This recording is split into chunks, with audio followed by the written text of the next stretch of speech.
आपने कभी सोचा है कि एक डैम जो इलेक्ट्रिसिटी जनरेट करता है, लाखों लोगों को पानी देता है, वो कभी कभी टाइम बॉम्ब भी बन सकता है। अब आप सोच रहे होंगे कि आखिर ऐसा कैसे हो सकता है और हम आखिर बात किसकी कर रहे हैं। तो बताते चलें, हम बात कर रहे हैं दुनिया के सबसे पावरफुल डैम की, जिसकी पावर का अंदाजा आप इस बात से लगा सकते हो कि यह धरती की रोटेशन स्पीड तक को कम कर देता है। यही नहीं, इसमें मौजूद कंक्रीट को अगर स्विट्जरलैंड में डाला जाए तो पूरा स्विट्जरलैंड 2 फीट कंक्रीट से भर सकता है। और यह डैम और कहीं नहीं बल्कि भारत के पड़ोसी देश चीन में मौजूद है। मगर यह अपने आप में ही एक ऐसा टाइम बम है जो फटेगा तो पूरी दुनिया में तबाही ला देगा। इस जाइंट डैम ने एनवायरनमेंट से लेकर ह्यूमन सिक्योरिटी तक को खतरे में ला दिया है। पता है क्यों? क्योंकि इस बांध में भरी गई ह्यूज वाटर बॉडी आसपास की प्लेट्स पर दबाव डाल रही है, जिससे छोटे छोटे अर्थक्वेक्स एंड लैंडस्लाइड्स का खतरा बढ़ गया है। वैज्ञानिकों का मानना है कि अगर कभी यह बांध टूट गया तो इससे निकलने वाली वाटर मास का कैटेक्लिज्म यानी प्रलय आसपास के शहरों को मीलों तक बहा ले जाएगा। यही वजह कि इसे टाइम बॉम्ब का नाम दिया गया है। इस अद्भुत संरचना के पीछे छुपा ये डरावना सच इसे वर्ल्ड के मोस्ट डेंजरस कंस्ट्रक्शन में से एक बनाता है। तो तैयार हो जाइए, आज हम इस डेंजरस डैम की पूरी कहानी आपके सामने लाने जा रहे हैं। आखिर क्या है यह पूरा मामला, आइए डिटेल्स में जानते हैं। इस कहानी की शुरुआत हुई थी एक भयंकर बाढ़ से, जिसने पूरे चीन में तबाही ला दी थी। असल में ये बात है 1911 की, जब भयंकर बारिश की वजह से यांगसी नदी में पानी का लेवल बेहद बढ़ गया था, जिसकी वजह से आसपास के गांव ही नहीं बल्कि शहरों में भी बहुत भयंकर बाढ़ आ गई थी। यह बाढ़ कितनी खतरनाक थी इसका अंदाजा आप इस बात से लगा सकते हो कि इसने 2 लाख लोगों की जान ले ली थी और कई लाख लोग घर से बेघर हो गए थे। इसी दिन चीन ने डिसीजन ले लिया था कि इस भयंकर बाढ़ से बचने का कोई ना कोई तरीका तो ढूंढना ही होगा। मगर वह दौर कुछ और था। उस वक्त भारत की तरह चीन भी गुलाम हुआ करता था। धीरे धीरे समय बीतता गया और फिर आया 1931 का साल। मगर अब तक भी चीन यांगसी रिवर के पानी को कंट्रोल करने के लिए कोई उपाय नहीं कर पाया था। और एक बार फिर वही हुआ। यांगसी नदी में पानी का बहाव बढ़ गया और भयंकर बाढ़ में पूरा चीन डूब गया। यह तबाही इतनी भयंकर थी कि आप सोच भी नहीं सकते। अनुमान लगाया जाता है कि इस नेचुरल डिजास्टर की वजह से 30 लाख लोगों की मौत हुई थी और फाइनेंशियल लॉस का तो आप अंदाजा भी नहीं लगा सकते। खुद सरकार तक को नहीं पता था कि कितना भयंकर नुकसान हुआ था। इसके बाद भी एक के बाद एक बाढ़ें आती ही रहीं, जिनकी वजह से न जाने कितने लोगों को अपनी जान से हाथ धोना पड़ा। मगर इस बाढ़ से बचने का केवल एक ही तरीका था, वो था इस नदी के पानी को नियंत्रित करना। मगर यह कोई छोटी मोटी नदी नहीं थी, क्योंकि 6000 किलोमीटर में बहने वाली यांगसी नदी चीन ही नहीं बल्कि एशिया की सबसे लंबी नदी है। इस नदी के पानी को रोककर बांध बनाना आसान नहीं था, मगर फिर भी कुछ तो करना ही था। सालों के लंबे इंतजार के बाद आखिरकार वो समय आ ही गया जब इस पानी के बहाव में कमी लाने का फैसला लिया गया। असल में ये बात है सन 1994 की, जब यांगसी नदी पर एक बांध बनाने की शुरुआत हुई थी और इस बांध का नाम है 3 गॉर्जेस डैम। अगर बात करें चीन के 3 गॉर्जेस डैम की, तो यह यांगसी नदी पर बना है और इसे दुनिया का सबसे पावरफुल एंड ह्यूज डैम माना जाता है। लेकिन जितनी इसकी ताकत है उतनी ही इसकी भयावहता भी। वैसे इस डैम का कंस्ट्रक्शन चीन के लिए एक गौरव का विषय है, मगर इसके पीछे छिपी खतरनाक सच्चाई एक ऐसी कहानी है जिसे जानकर आप हैरान रह जाएंगे। इस डैम की टेक्निकल स्पेसिफिकेशन की बात करें तो इसकी लंबाई 2.3 किलोमीटर यानी 7660 फीट है। वहीं अगर बात करें इसकी ऊंचाई की तो ये 185 मीटर यानी 607 फीट है। और इसके रिजर्वो कैपेसिटी यानी पानी को इकट्ठा करने की क्षमता करीब 39.3 बिलियन क्यूबिक मीटर है। पावर जनरेशन कैपेसिटी 22,500 मेगावाट तक है। इसमें लगे टरबाइन के नंबर की बात करें तो इसमें कुल 32 मुख्य टरबाइन और 2 छोटे टरबाइन हैं। वैसे आपको पता होना चाहिए कि इस बांध को बनाना आसान नहीं था। 1994 के जिस दिन इसकी कंस्ट्रक्शन शुरू हुई थी, उसी दिन से 40,000 मजदूर एक साथ इस बांध पर काम करते थे। मगर इसके बावजूद 17 साल की लगातार मेहनत के बाद 2011 में यह बनकर पूरी तरह से तैयार हो पाया। दुनिया के सबसे बड़े डैम के साथ साथ यह दुनिया का सबसे बड़ा कंक्रीट स्ट्रक्चर भी है। इसमें कितनी ज्यादा कंक्रीट लगी है इसका अंदाजा आप इस बात से लगा सकते हो कि स्विट्जरलैंड जैसे देश में अगर पूरी कंक्रीट डाली जाए तो वह 2 फीट तक कंक्रीट से भर जाएगा। बता दें कि इसमें 2 crore 80 lakh cubic metre concrete का इस्तेमाल किया गया है। एक्सपर्ट्स का तो यहाँ तक कहना है कि इस डैम की वजह से पृथ्वी की रोटेशन भी धीमी होती है और यह किसी सामान्य व्यक्ति का नहीं बल्कि नासा के वैज्ञानिकों का कहना है। असल में नासा के वैज्ञानिकों के अनुसार चीन का यह बांध धरती की रोटेशन को 0.06 माइक्रो सेकंड्स धीमा कर देता है। अब आप सोच रहे होंगे कि इस स्पीड के धीमे होने से आखिर हमारी धरती पर क्या फर्क पड़ता है। तो बता दें कि इससे हमारी धरती पर एक दिन 0.06 माइक्रो सेकंड बड़ा हो जाता है।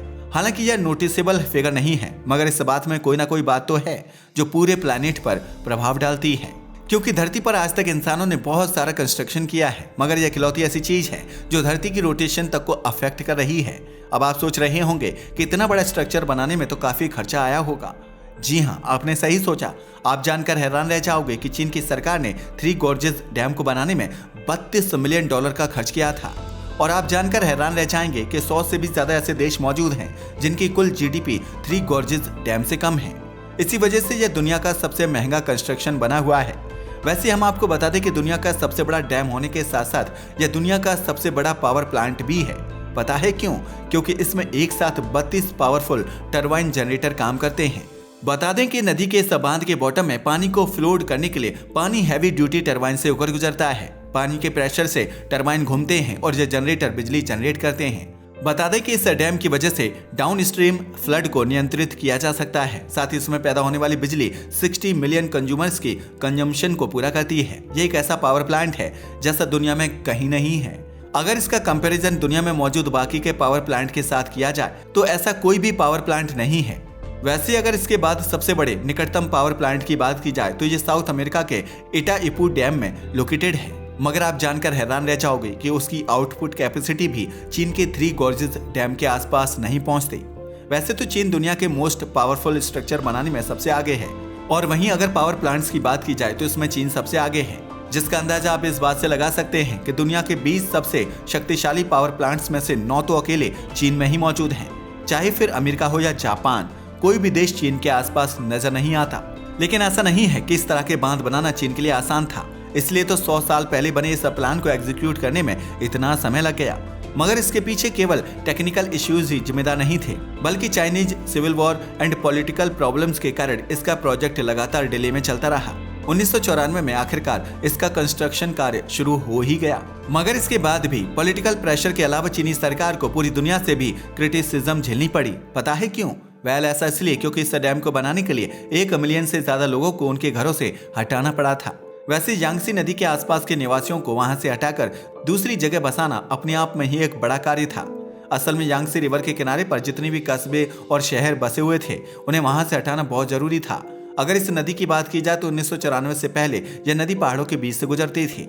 हालांकि इस नदी पर इस डैम के बनने के बाद इसका महत्व काफी बढ़ने वाला था, मगर यहाँ पर दोनों पहाड़ों के बीच में 2300 मीटर लंबी और 180 मीटर ऊंची कंक्रीट की दीवार बनाई जानी थी। लेकिन इस दीवार का कंस्ट्रक्शन यांगसी रिवर के पानी को रोके बिना होना पॉसिबल ही नहीं था, और इस पानी को रोकना आसान नहीं था। बताते चले, बांध बनने से पहले इस नदी की चौड़ाई 700 मीटर थी, लेकिन बांध बनने के बाद यह चौड़ाई 3600 मीटर तक फैल गई। पर सोचने वाली बात है कितने बड़े पानी के रास्ते को ब्लॉक करके आखिरकार बांध की दीवार को कैसे बनाया गया होगा। बताते चले कि बांध की दीवार और बाकी के निर्माण को बनाने के लिए पानी के दबाव को रोकना बहुत जरूरी था। इसलिए चीन की सरकार ने नदी के एक साइड पर पत्थर डालकर उसके लेवल को ऊंचा किया, और इसके कारण पानी बचे हुए रास्ते से बहने लगा। फिर पत्थर वाली साइड पर कंक्रीट का स्ट्रक्चर बनाया गया, और जब पत्थरों से बना बांध की दीवार का हिस्सा अच्छे से सूख गया तो दोनों ओर बड़े बड़े कंस्ट्रक्शन किए गए। इसके बाद बाकी हिस्सों में सेम टेक्निक से पानी का बहाव रोका गया। पत्थरों से एक एफिशिएंट डैम बनाया गया ताकि पानी को दूसरी दिशा में बहाया जा सके, और इस तरह डैम की नींव रखी गई। इस बांध की नींव को मजबूत रखने के लिए इसमें स्पिलवे गेट लगाए गए। इसका ऑब्जेक्टिव ये था कि अगर बांध में पानी का लेवल बहुत बढ़ जाए तो ओवरफ्लो होने की बजाय इसे स्पिलवे से होकर नदी में गिरा दिया जाए। वैसे बताते चलें कि फ्लड कंट्रोल और इलेक्ट्रिसिटी जनरेशन के अलावा यांगसी नदी पर शिपिंग लाइन को भी बढ़ावा मिला है।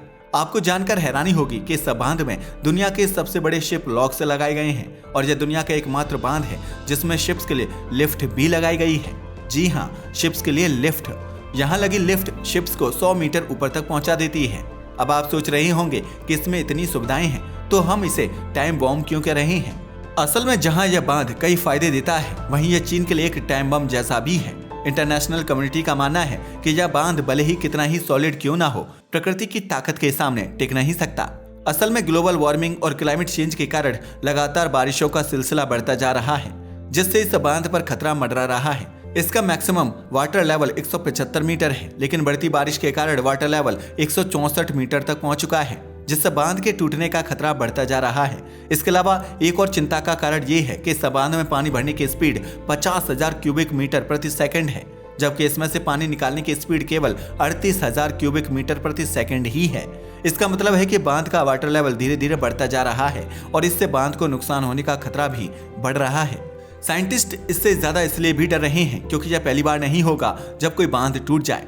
इनफैक्ट इतिहास में बड़े बड़े बांधों के फेल होने की घटनाएं पहले भी देखी गई हैं, जिसका अंदाजा आप इस बात से भी लगा सकते हैं कि अब तक 114 से भी अधिक बड़े बांध फेल हो चुके हैं और उनमें से सबसे बड़ा फेलियर चीन के 2 बांधों का था, जिसमें लाखों लोगों की जान गई थी।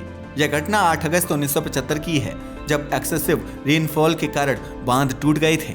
इस कारण लाखों क्यूबिक मीटर पानी कुछ ही मिनटों में आसपास के शहरों में पहुंच गया था, जिसमें 2,40,000 लोगों की मौत हो गई थी और 1 करोड़ से ज्यादा लोग डिस्प्लेस्ड हो गए थे। यही वजह है कि लोगों का मानना है कि अगर थ्री गॉर्जेस बांध टूटता है तो उस नुकसान की कल्पना भी नहीं की जा सकती, क्योंकि यह दुनिया का सबसे बड़ा बांध है।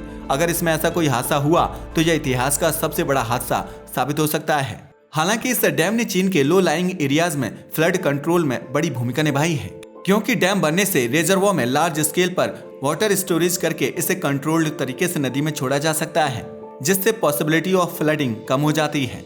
मगर थ्री गॉर्जेस डैम के निर्माण का पर्यावरण पर भी गहरा प्रभाव पड़ा है। इसके कारण यांगत्से रिवर के इकोसिस्टम में बदलाव आया है और कई स्पीशीज के नेचुरल हैबिटेट डिस्ट्रॉयड हो गए हैं। साथ ही इस परियोजना की वजह से लाखों लोगों को अपने घर छोड़ने पड़े हैं।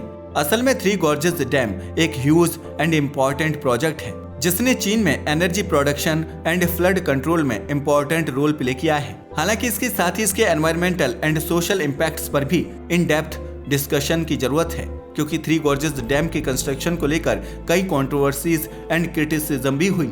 इसके कंस्ट्रक्शन में हुई problems of displaced people, environmental damage and destruction of cultural heritage का लॉस शामिल है। कई एक्सपर्ट्स का मानना है कि इस प्रोजेक्ट से लॉन्ग टर्म एनवायरमेंटल प्रॉब्लम्स हो सकती हैं। वैसे आपका इस बारे में क्या ख्याल है? अपनी राय हमें कमेंट करके जरूर बताइएगा।